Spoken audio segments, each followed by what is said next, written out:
This week we are reviewing selected readings on a couple of economic rights which, while seemingly less controversial in nature, are actually the subject of less agreement among states. This is largely due to previously identified restrictions on some states' resources, as well as ideological constraints that come up, especially in capitalist countries which desire fewer governmental interventions to secure public provision of public goods. In the United States, the right to health is not a legal right, as well as in other countries. Whether one recognizes a right to health depends on political and moral persuasions. In other words, it's an option. International human rights law may provide legal impetus for right to health in the United States and abroad. So, what is the right to health? It is the subject of actually much debate. This author suggests that we view the right to health on a continuum. At a minimum, it could mean a right to conditions that protect health in the population. It might also include civil and political rights with respect to access to population-based and personal health care services. At most, it could include provision of medical care for diagnosis and treatment of disease and injury for those unable to pay. The definition of the right to health is challenging. Definitional problems attend many human rights, especially affirmative economic, social, and cultural human rights. By affirmative, they tend to be referring to positive rights, not neutral laws that recognize rights, but actual regulations and spending that provide for them by law. The idea of right to health has been gaining attention since around 1998, when human rights organizations in the United States sponsored programs to heighten awareness of human rights and health in honor of the anniversary of the Declaration of Human Rights. High visibility of human rights cases like Pinochet's arrest also increased interest in international institutions. U.S. health policymakers do not look to international human rights law for guidance on health policy, however. Although there are concrete implications for domestic policy that are written into international law, this is something that most practitioners of law and medicine operate in ignorance of. The international law on human rights declares right to health services in nations in the world. This body of law requires nations to take affirmative steps to assure that residents of the country have access to population-based health protection measures and also affordable health care in the context of the nation's economic resources and cultural mores. Economic rights have origins in the Industrial Revolution and have been influenced by such philosophers as Karl Marx, people who argued that human rights include rights to economic security. Notions of a positive right to health had origins in the 19th century during England's industrialization, but World War II and the establishment of the UN were watershed moments in the modern corpus. It also formed the necessity and political will for Europe's socially funded healthcare system.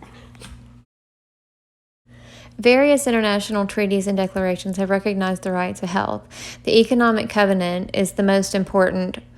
Article 12 states that the right to health includes enjoyment of the highest attainable standard of physical and mental health. The UN Committee on Economic, Social, and Cultural Rights has responsibility for the promotion, implementation, and enforcement of this covenant.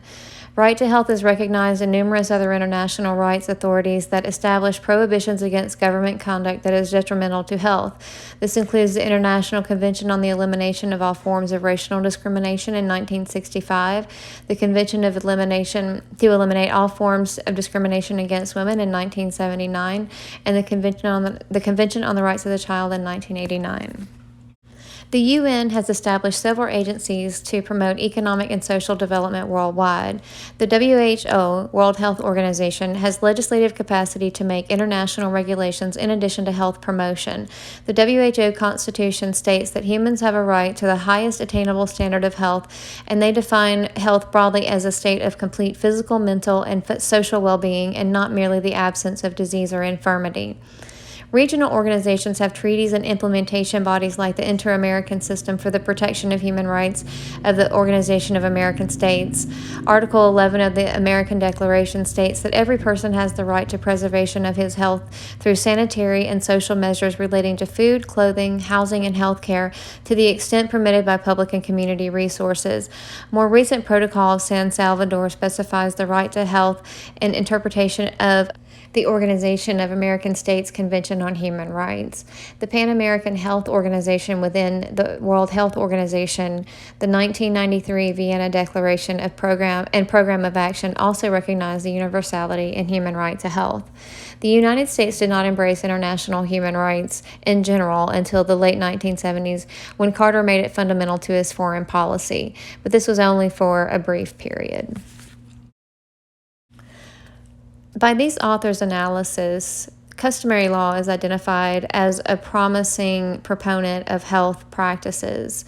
There are two major elements at play: state practice and opinion juris, a state's sense of legal obligation. Section 102 of the Restatement of Foreign Relations Law of the United States contains a definition of customary law. Customary international law results from a general and consistent practice of states followed by them from a sense of legal obligation. Under the principles for the development of customary international law, widespread ratification of UN and regional treaties and other instruments recognizing international human rights can establish an international customary law of human rights. Specifically, treaties, declarations, and other instruments become evidence of a general state practice in which states engage out of a sense of legal obligation. As evidence of general practice followed out of a sense of legal obligation, they establish the human rights obligations and the instruments as a customary international law. Other law and practice in the U.S. and other nations provides evidence of custom regarding international right to health. Many nations establish an explicit right to health in their constitutions, at least 109 at the time of this article. The U.S. Constitution permits Congress to provide for the general welfare, but does not recognize the right to health care as a matter of constitutional law. See Maher v. Roe, which established that the Constitution imposes no obligation on states to pay any of the medical expenses of indigents. Some constitutions of individual states in America do recognize a right to health. These are Alaska and Hawaii, Wyoming, South Carolina, who all have some sort of health provision attached to government responsibility. So now on to the hard question, implementation. How do you implement a law about international right to health? Administrative regulation and enforcement, judicial recourses are the usual and primary mechanisms for assuring implementation of rights. But the authors argue that the usual means may not be effective or appropriate for the right to health. Legalistic visions of the right to health may not be effective as they still leave uncertainty about the content of the international human right to health. Considering the possible range, there may be problems implementing these programs. How to articulate the right to health in countries with vastly different economic resources and cultural traditions. General comments of the ICSECR, shown in Figure 5 of the article, outlined the obligations regarding the right to health. This is the economic covenant. The general comment number 14 clearly addresses implementation, imposing a duty on each state's party to take whatever steps are necessary to ensure that everyone has access to health, facilities, goods, and services so that they can enjoy as soon as possible the highest attainable standard of physical and mental health. Implementation requires adoption of a national strategy to ensure to all the enjoyment of the right to health based on human rights principles. The implementation is a significant step in delineating responsibilities, but it still creates challenges for how such diverse states will implement priorities outlined here. Their suggestions for implementing the right to health include three basic approaches: defining universal outcome measures that measure compliance with the core state obligations to the right to health, systematic reporting of responsible international bodies to monitor progress on implementation and compliance with human rights obligations, and finally, highlighting civil rights violations such as discrimination against protected groups that inhibit access to health care services. The article related to the theme of the right to food, the right to be fed, and the right to feed is one that argues that food security cannot be realized until women are centrally included in policy discussions about food. They argue that food is tied to women in a special way, but that it is culturally connected and not a natural division of labor. Women's identity is nonetheless tied up and related to their ability to feed their families and others. Food insecurity can deny them this. The interpretation of food as a human right requires a gender perspective.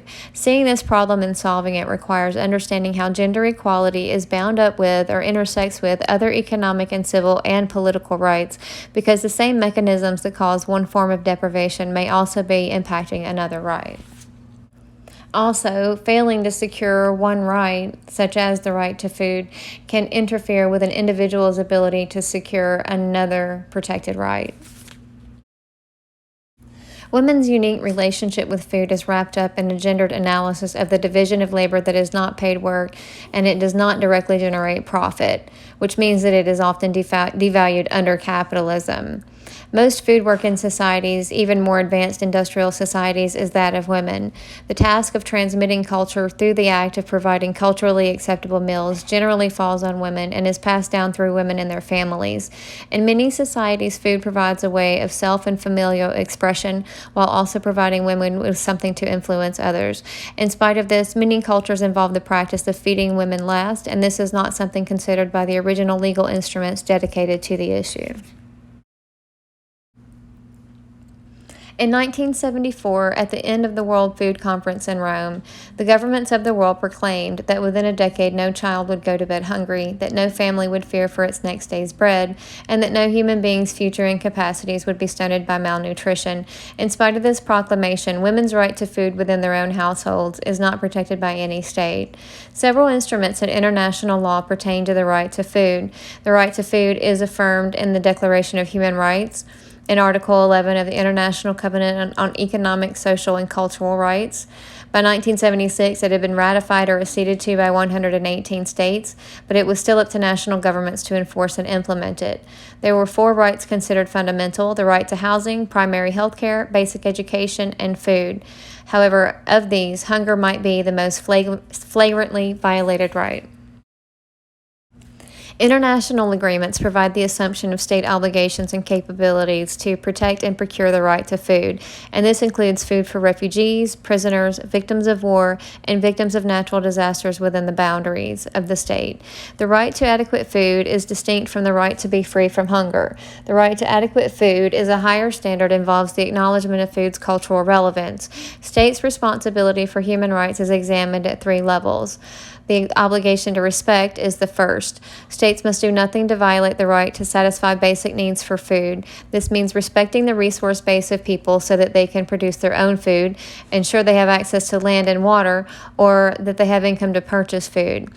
Secondly, the obligation to protect. States must prevent others from violating individuals' right to food.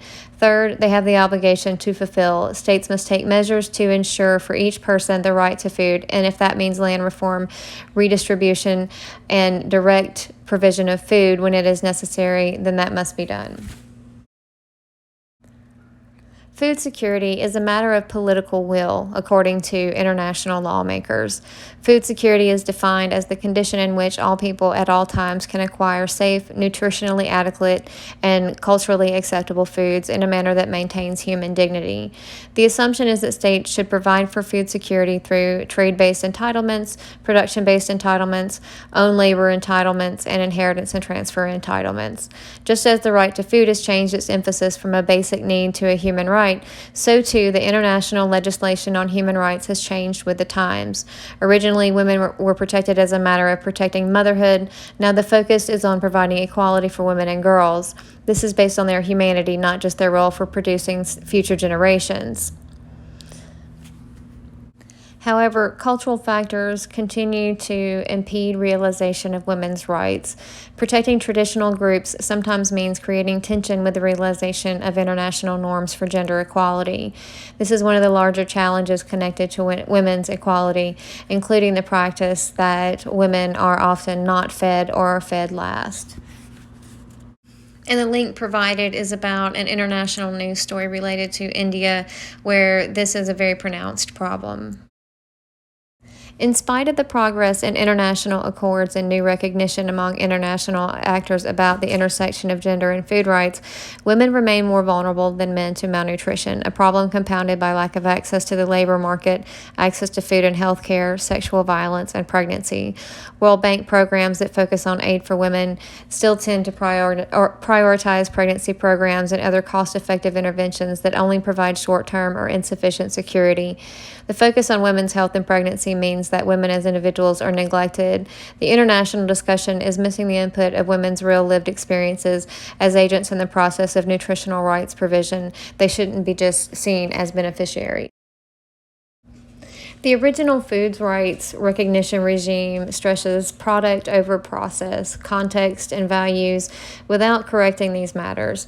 The solutions to food insecurity will continue to be temporary and insufficient. The lack of women's input has dampened a program's effectiveness because they have not taken into consideration the fact that women are the final providers of these rights the world over, yet they lack sufficient support to be able to produce this outcome due to discrimination against women in the labor force and in the home. The separation of civil and economic rights is problematic in this case, as evidenced by the lack of a connection between discrimination in women and food security in CEDAW, the Conference to End All Forms of Discrimination Against Women, resulting in a depoliticization of women's access to food. This results in programs that generate projects that rely on women to feed their families regardless of food supply, misguided programs for refugee women on nutrition when the lack of real food was the problem, blaming women for not breastfeeding, and other practices have showed lack of understanding of women's lived experiences. And once again, I've provided links to international organizations' discussion of these topics in the original PowerPoint. The author suggests a feminist praxis. Praxis is the joining of practice and theory. And they suggest one that would dispense with the private and public dichotomy. This is a feature of political discourse that has often assigned public life to men and private life to women. This keeps women out of the purview and protection of the state and almost makes them non-entities. Securing the right to food for all genders requires integrating women into food production and reproduction models and understanding their traditional roles in it as well, since women are most likely to be responsible for feeding families and least likely to be making food policy. This is an important intersection of public and private domains, as the state is unavoidably involved in food policy in spite of the fact that individuals privately experience hunger. Some of these tasks, it is argued, are not aligned well with mainstream feminism that looks to equality in the workplace and neoliberal workforce participation as important sources of women's emancipation. Such perspectives ignore the problems with lower class and women in developing countries where basic needs have to be met before such dreams are even close to being fulfilled. Besides, women in these situations have participated in the workforce for ages. Middle-class women's involvement is the only new real phenomenon here. And in fact, they relied heavily on poor working women to do household tasks so that they could engage in this workforce participation. Latin American women point to their involvement in food kitchens that assisted entire neighborhoods as important for launching their political activism and determination to engage in political and civil rights. Mainstream feminism at times has seemed to sneer at these more essentialist expressions of activism, or those that seem to emphasize women's traditional roles or roles tied to their reproductive roles in society. And the last thing I just wanted to show was that food insecurity is an issue in the United States, and this is 2018 data.